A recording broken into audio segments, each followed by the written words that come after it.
Europe کے اندر Europe is full of history. آپ جائیں گے آپ کو ادھر سارے لوگ, جیسے آپ نے ابھی ذکر کیا ہے ماڈرن سائنس کی بنیاد ان لوگوں نے رکھی ہے. تو میں جب گیا تو پہلی دفعہ میرا جو پہلا وزٹ تھا آسٹریا جانے کے بعد, وہ ویانا کی جو سینٹرل سیمیٹری ہے ان کا مین قبرستان, ادھر میں گیا تھا. اور وہ اس لیے گیا تھا کہ وہاں پر بولٹزمین کی قبر تھی. ہاں جی, تو لڈوگ بولٹزمین کی بولٹزمین ڈسٹریبیوشن اور جو ان کی ساری کنٹریبیوشن آپ کو پتہ ہے سائنس کے اندر, تو ان کے قبر پہ ہم گئے تھے. تو ادھر پھر ہمیں پتہ چلا کہ یہ دنیا کا سب سے بڑا قبرستان ہے جہاں پر 30 لاکھ مردے دفن ہیں اس وقت. اور اس کے علاوہ میں سگمنڈ فرائڈ جو سائیکالوجی کے وہ ہیں بانی سمجھے جاتے ہیں, ان کے گھر میں گیا ہوں.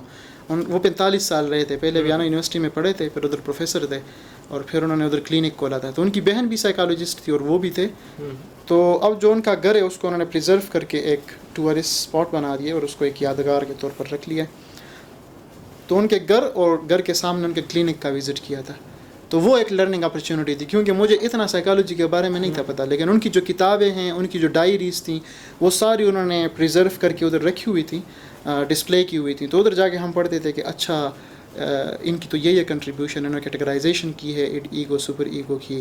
اسی طرح انہوں نے باتوں کے ذریعے جو انسان کی بیماریاں ہیں, ایبسٹریکٹ قسم کی بیماریاں, اس کا حل انہوں نے باتوں کے ذریعے فائنڈ کیا ہے کہ وہ گھنٹوں گھنٹوں بات کرتے تھے اپنے پیشنٹس کے ساتھ, اور وہاں سے وہ پیک پکڑ کے کوئی مین پوائنٹ پکڑ کے اور پورا پھر ان کو پتہ چل جاتا تھا کہ مین ایشو کیا ہے. تو وہ ایک لرننگ ایکسپیرینس تھا. اور اس کے علاوہ ہائزنبرگ کے بارے میں ہم نے پڑھا تھا, ہائزنبرگ انسرٹینٹی فزکس کے اندر. تو ان کے پوتے ادھر ہماری یونیورسٹی کے اندر پروفیسر تھے.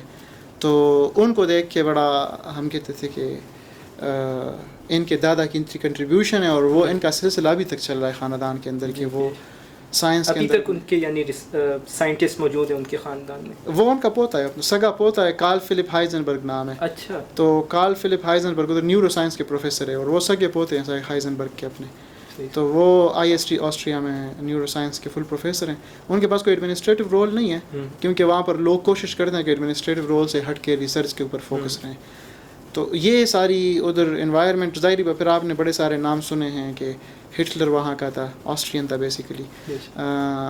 وہ ڈفرینٹ اسپیکٹ ہے اس کا. اور کیونکہ مجھے خود ایسی جگہوں پہ جانا اچھا لگتا ہے جہاں سے کچھ لرننگ کا موقع ہو, کیونکہ ادروائز میرے نزدیک گرین پہاڑ ہر جگہ ہیں, بلڈنگز بھی ہر جگہ ہیں, اور روڈز بھی ہر جگہ ہیں, ندی بھی آپ کو مل جاتی ہے. لیکن اگر آپ لرن کرنا چاہتے ہیں تو پھر میں کوشش کرتا ہوں ایسی جگہ جہاں پر ہسٹری پلس کوئی اچھا سین ہو نیچرل.